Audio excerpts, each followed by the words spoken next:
नमस्कार दोस्तों।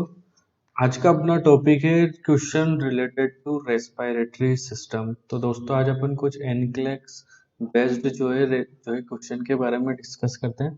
तो सबसे पहला क्वेश्चन है, बहुत सिंपल है लेकिन कुछ बार पूछा गया क्वेश्चन है, exchange of gases between blood and lungs is called.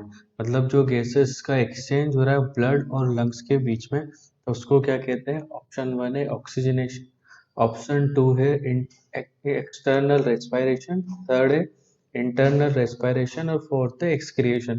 तो दोस्तों जो एक्सचेंज होता है उसको क्या बोलते हैं अपन, उसको बोलते हैं एक्सटर्नल रेस्पिरेशन बोलते हैं। ऐसे ही अगर ये एक्सचेंज हो किसके बीच में, ब्लड और सेल्स के बीच में, तो उसको क्या बोलते हैं अपन, इंटरनल रेस्पिरेशन बोलते हैं। नेक्स्ट क्वेश्चन नंबर 2 है, file exchanging the tapes on a tracheostomy tube, the male client cuff and the tube is dislodged. The initial nursing action is to, मतलब एक जो है नर्स जो है ट्रेकियोस्टोमी ट्यूब की जो है टैप्स को चेंज कर रही है, और जैसे ही चेंज कर रही है वैसे ही क्लाइंट क्या करता है, खांसता है और वो ट्यूब अपनी जगह से हट जाती है। तो पहला नर्सिंग एक्शन क्या होगा, फर्स्ट ऑप्शन है call the physician to insert the tube, second है grasps the retention suture to spread the opening, third है call the respiratory therapy department to insert the tracheostomy tube, और next है cover the tracheostomy site with a sterile dressing to prevent the infection। तो first option में तो ये अपन physician को बुलाएंगे वापस से रीइंसर्ट करने के लिए। तो अभी रेस्पिरेटरी सिस्टम में डायरेक्ट जो है एयर जो है जाने लग जाएगी, तो उसको प्रिवेंट करने के लिए बहुत टाइम लग जाएगा। नेक्स्ट है grabs the retention suture to spread the opening, मतलब अपन क्या करेंगे, जो सूचर्स वहां पे लगे हुए थे तो सूचर्स को क्या करेंगे, ग्रैब्स कर लेंगे ताकि अपन ओपनिंग को क्या कर सके, स्प्रेड होने से बचाए। नेक्स्ट है रेस्पिरेटरी थेरेपी डिपार्टमेंट को अपन कॉल करेंगे रीइंसर्ट करने के लिए, और फोर्थ है अपन ट्रेकेस्टोमी साइट को किससे कवर कर दे, स्टेराइल ड्रेसिंग से। तो दोस्तों जो जो मोस्ट अप्रोप्रिएट जो आंसर है इसके अंदर, वो आंसर चल जाएगा बी, क्योंकि अपन बाकी जो थर्ड तीनों जो ऑप्शंस है वो सारे के सारे में क्या लगेगा, कुछ टाइम लगेगा। और अगर रेस्पिरेटरी से सिस्टम से रिलेटेड कोई क्वेश्चन आता है तो मोस्ट प्रायोरिटी देंगे अपन रेस्पिरेटरी में, और ऑप्शन बी सही है, अपन क्या करेंगे उस सूचर्स को स्प्रेड होने से बचाएंगे। नेक्स्ट क्वेश्चन है, opening of the auditory tube found in, auditory tube की जो है ओपनिंग कहाँ पाई जाती है, ऑडिटरी ट्यूब हमारे ईयर में पाई जाती है, तो हमारे जो है माउथ में कहाँ पे आकर के ओपन होती है, ऑप्शन है नेजोफेरिंग्स, नेक्स्ट है लेरिंगोफेरिंग्स, नेक्स्ट है ओरोफेरिंग्स और नेक्स्ट है इसोफेगस। तो दोस्तों आंसर चला जाएगा इसके अंदर ए, नेजोफेरिंग्स में आकर के वो क्या होती है, ओपन होती है। नेक्स्ट क्वेश्चन फोर्थ है, an oxygen delivery system is prescribed for a male client the chronic obstructive pulmonary disease, मतलब एक पेशेंट है जिसको सीओपीडी हो रहा है, उसको अपन क्या दे रहे हैं, ऑक्सीजन दे रहे हैं। फिर विच पल्मोनरी डिजीज डिलीवर ए प्रिसाइज ऑक्सीजन कंसंट्रेशन, मतलब अपन कौन सा डिलीवरी सिस्टम दे जिससे वो प्रिसाइज प्रिसाइज का मतलब एग्जैक्ट, मतलब जितना अपन ऑक्सीजन देना चाह रहे हैं उतनी ऑक्सीजन कंसंट्रेशन में उसमें जाए। Which of the following type of the oxygen delivery system would the nurse anticipate to prescribe, तो इन सारे में से जो ऑप्शन है उनमें से कौन सा मोस्ट एक्यूरेटली जो है डिलीवर करेगा, ऑप्शन है फेस टेंट, नेक्स्ट है वेंचुरी मास्क, नेक्स्ट है एरोसोल मास्क और फोर्थ हो जाएगा ट्रेकोस्टोमी कॉलर। तो जो मोस्ट एग्जैक्ट जो होता है इसका, वो होता है वेंचुरी मास्क, जो है मोस्ट एग्जैक्ट कंसंट्रेशन, मतलब जितने में अपन देना चाहते हैं उतनी कंसंट्रेशन से डिलीवर कराता है। नेक्स्ट है question number 5, after undergoing a left pneumonectomy a female patient has a chest tube in place for drainage, when caring for this patient nurse must, एक फीमेल पेशेंट है जिसकी न्यूमेक्टोमी की गई है, मतलब लंग्स का कुछ लोब जो है काट दिया गया और वहां पे अपन ने एक चेस्ट ट्यूब लगा रखी है ड्रेनेज होने के लिए। तो नर्स का फंक्शन क्या होना चाहिए, पहला है monitor fluctuation in the water seal chamber, next है clamp the chest tube once every shift, next आ जाएगा encourage the coughing and deep breathing exercise, और फोर्थ है milk the tube every 2 hours. तो दोस्तों ऑप्शन डी तो बिल्कुल ही गलत है। मिल्किंग का मतलब अपन ट्यूब को क्या करेंगे, मोड़ेंगे, तो मोड़ना तो बिल्कुल भी नहीं है। नेक्स्ट ऑप्शन नंबर फर्स्ट है कि वाटर सील चैम्बर को जो है अपन फ्लक्चुएशन को मॉनिटर करेंगे, ये भी मॉनिटर कर सकते हैं अपन। नेक्स्ट है चेस्ट। नेक्स्ट है clamp the chest tube once every shift. अपन जो है चेस्ट ट्यूब को हर शिफ्ट क्लेम करेंगे, तो दोस्तों क्लेम तो कभी करना ही नहीं है। और नेक्स्ट है encourage the coughing and deep breathing. Upon patient को कफिंग और डीप ब्रीथिंग के लिए क्या करेंगे, एनकरेज करेंगे। तो आंसर क्या चला जाएगा दोस्तों, ऑप्शन सी आंसर चला जाएगा, क्योंकि अपन कफिंग और डीप ब्रीथिंग एक्सरसाइज करा करके उस पेशेंट की लंग्स की कैपेसिटी बढ़ाना चाहेंगे। नेक्स्ट क्वेश्चन है a nurse instruct a female client to use pursed lip method of breathing. एक फीमेल क्लाइंट है जिसको नर्स किसके बारे में टीच कर रही है, पर्स्ड लिप ब्रीथिंग के लिए। Client ask the nurse about the purpose of this type of breathing. अब क्लाइंट क्या पूछ रहा है नर्स से कि भैया ये ब्रीथिंग लेने का क्या पर्पज है। नर्स रेस्पॉन्ड करेगी कि भैया प्राइमरी क्या क्या पर्पज है हमारा इस ब्रीथिंग कराने का। Promote oxygen intake, oxygen intake को प्रमोट करता है। नेक्स्ट है स्ट्रेंथन द डायफ्राम, हमारे डायफ्राम को मजबूत करता है। नेक्स्ट है strengthen the intercostal muscle, intercostal muscle को स्ट्रेंथन करता है। Promote oxygen sorry promote carbon di elimination, carbon dioxide को क्या करता है, ज्यादा अच्छे तरीके से एलिमिनेट करता है। तो ऑप्शन क्या चला जाएगा इसके अंदर, डी। अब भी पर्स लिप ब्रीथिंग करते हैं तो जो है CO2 का जो है ज्यादा एलिमिनेशन होता है। और जब भी अपन ये पर्स लिप ब्रीथिंग करते हैं तो हमारी एसेसरी मसल्स यूज होती है। मेन मसल की जगह कौन सी होती है, एसेसरी मसल्स यूज होती है। तो इस तरीके की ब्रीथिंग में क्या भी नहीं लगता, एफर्ट भी नहीं लगता, ज्यादा एफर्ट भी नहीं लगता। इसीलिए जब सेकेंड स्टेज ऑफ लेबर होता है फीमेल का, तो इस ब्रीथिंग को करने की क्या दी जाती है, एडवाइस दी जाती है, ताकि फीमेल की एनर्जी क्या हो सके, कंजर्व हो सके। नेक्स्ट है एक नर्स है रेखा, कम्युनिटी नर्स है, जो एजुकेशन सेशन ले रही है कम्युनिटी मेंबर्स का रिगार्डिंग द ट्यूबरक्लोसिस। और वो ग्रुप को बता रही है कि फर्स्ट सिम्टम क्या होगा ट्यूबरक्लोसिस से एसोसिएटेड। पहला है डिस्निया, ब्रीथिंग डिफिकल्टी होगी, चेस्ट पेन देखने को मिलेगा, ब्लडी प्रोडक्टिव कफ होगा, ये साइन हो सकता है, जो है ब्लड आ सकता है कफ के अंदर। नेक्स्ट है अ cough with expectoration of mucoid sputum. तो एक कफ है जिसके अंदर क्या पाए जा रहे हैं, जो है म्यूकोइड स्पुटम पाए जा रहे हैं।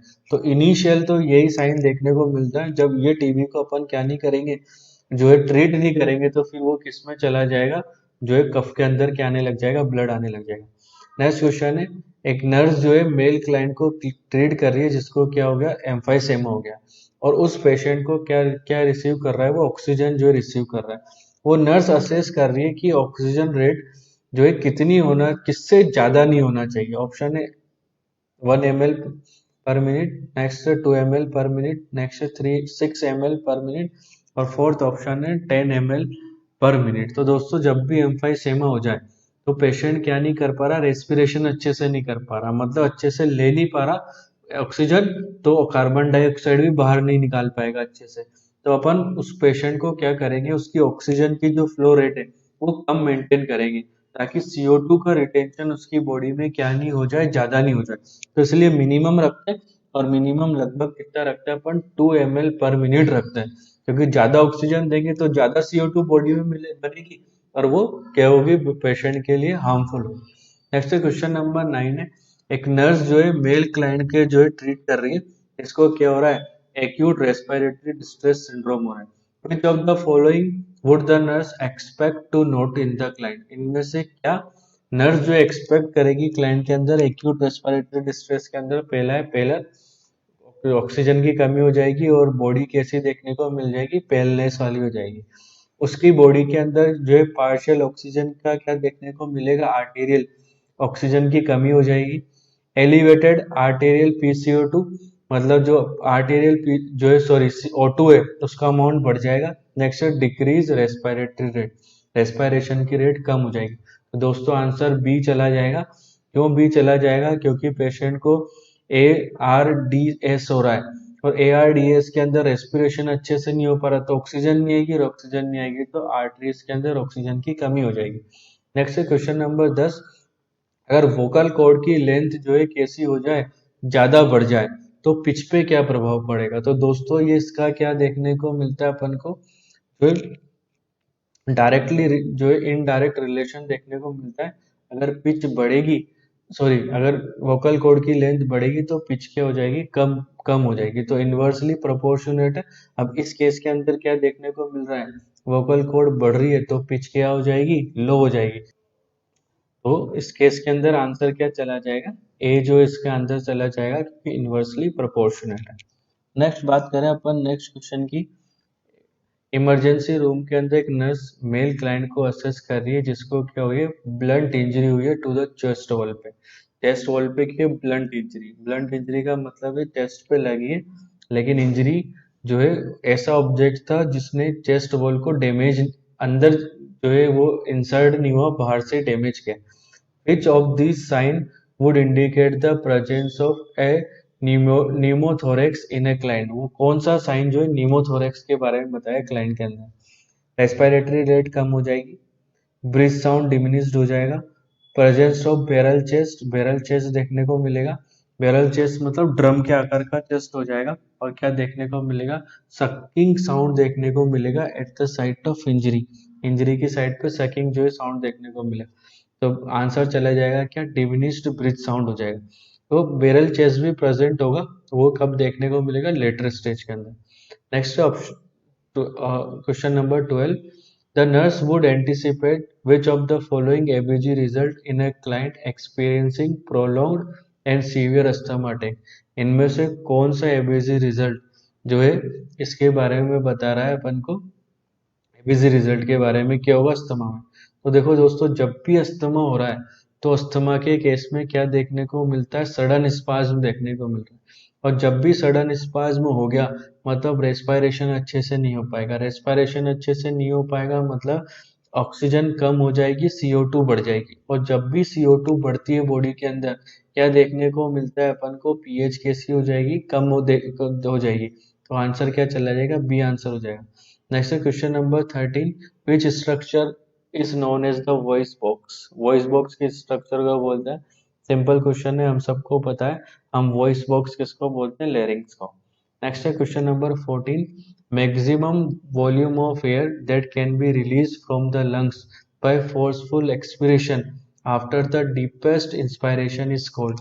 एक बार अपन ने डीपेस्ट इंस्पिरेशन कर लिया तो उसके बाद जो फोर्सफुल इंस्पायरेशन कर रहे हैं अपन, एक्सपायरेशन कर रहे हैं, तो उसको क्या बोलते हैं। ऑप्शन है टोटल लंग कैपेसिटी, नेक्स्ट है वाइटल कैपेसिटी, नेक्स्ट है टाइडल वॉल्यूम, नेक्स्ट है वेंटिलेशन रेट। तो आंसर क्या चलाएगा दोस्तों इसके अंदर, तो बोलते हैं अपन वाइटल कैपेसिटी बोलेंगे। फिर अपन बात करें कि टोटल लंग कैपेसिटी तो क्या हो जाएगा, जितनी भी वैल्यूज होती है उन सबको मिला दे तो क्या होती है, टोटल लंग कैपेसिटी होती है अराउंड कितनी होती है, 600 ml की। टाइडल वॉल्यूम क्या होता है, नॉर्मल इंस्पायरेशन में जो अपन गैस को इन और आउट कर रहे हैं वो क्या कहते हैं, टाइडल वॉल्यूम। वो टाइडल वॉल्यूम देखने को मिलता है 500 ml। वेंटिलेशन रेट, इन इंस्पायरेशन और एक्सपायरेशन रेट को ही क्या बोलते हैं अपन, वेंटिलेशन। नेक्स्ट रेस्पिरेटरी सेंटर कहाँ सिचुएटेड होता है, फर्स्ट है न्यूमोटैक्सिक सेंटर, सेकंड ऑप्शन है मेडुला ऑब्लोंगेटा, नेक्स्ट है एल्विलाई, फोर्थ है न्यूमोस्टिक सेंटर। तो आंसर चला जाएगा इसमें मेडुला ऑब्लोंगेटा। अगर ये सारा ऑप्शन है तो आंसर मेडुला ऑब्लोंगेटा जाएगा, लेकिन न्यूमोटैक्सिक सेंटर और एप्न्यूस्टिक सेंटर भी कुछ हद तक किसको कंट्रोल करते हैं, हमारे रेस्पिरेशन की रेट को कंट्रोल करते हैं। लेकिन मेन जो पार्ट होता है वो कौन सा होता है, medulla oblongata. Next is question number 16. How many oxygen molecule bound to hemoglobin to give 100% of saturation? अगर अपन को 100% saturation देनी है तो कितने मोलिक्यूल हीमोग्लोबिन से बाइंड करेंगे। ऑप्शन है 6, 4, 2 और 7। आंसर चला जाएगा 4। नेक्स्ट क्वेश्चन है which is the instrument that measure the amount of air inhaled and exhaled with each breath. हर ब्रीथ के अंदर कितनी अमाउंट ऑफ एयर को अपन अंदर ले रहे हैं और बाहर निकाल रहे हैं, वो कौन सा इंस्ट्रूमेंट जो है मेजर करता है। ऑप्शन है स्फिग्मोमेनोमीटर, नेक्स्ट है हाइड्रोमीटर, नेक्स्ट है स्टेथोस्कोप और फोर्थ है स्पायरोमीटर। तो आंसर चला जाएगा इसके अंदर क्या है, स्पायरोमीटर। नेक्स्ट क्वेश्चन नंबर 18 है oesophagus open only during. Oesophagus कब ओपन होता है, स्पीकिंग के दौरान, एक्सेलिंग के दौरान, इनहेलिंग के दौरान और swallowing के दौरान। तो दोस्तों आंसर चला जाएगा swallowing के दौरान, क्योंकि इसोफेगस हमेशा हमेशा कब ओपन होता है, जब हम किसी चीज को swallow करते निगलते हैं। और कई बार अपन क्या कोशिश करते हैं, खाते हुए बोलने की कोशिश करते हैं तो खाना कहाँ चला जाता है, लंग्स के अंदर जाने लग जाता है, इसीलिए अपन को एकदम से क्या प्रोड्यूस होती है, कफिंग प्रोड्यूस होती है। नेक्स्ट क्वेश्चन है asthma is due to, asthma क्यों देखने को मिलता है? ऑप्शन है elasticity of lung is reduced, कि लंग्स की इलास्टिसिटी क्या हो जाए, कम हो जाए। Degradation of the alveoli wall, alveoli की जो वॉल है वो टूटने लग जाए। नेक्स्ट है bronchioles constrict due to muscle spasm, muscle spasm होने की वजह से जो ब्रोंक्यूल्स है वो क्या हो जाए, कॉन्स्ट्रिक्ट हो जाए। और next damage in diaphragm, diaphragm क्या हो जाए, डैमेज हो जाए। तो ऑप्शन क्या चल जाएगा, जो ब्रोंक्यूल्स है उसके अंदर क्या देखने को मिलता है अपन को, स्पाज। ठीक है।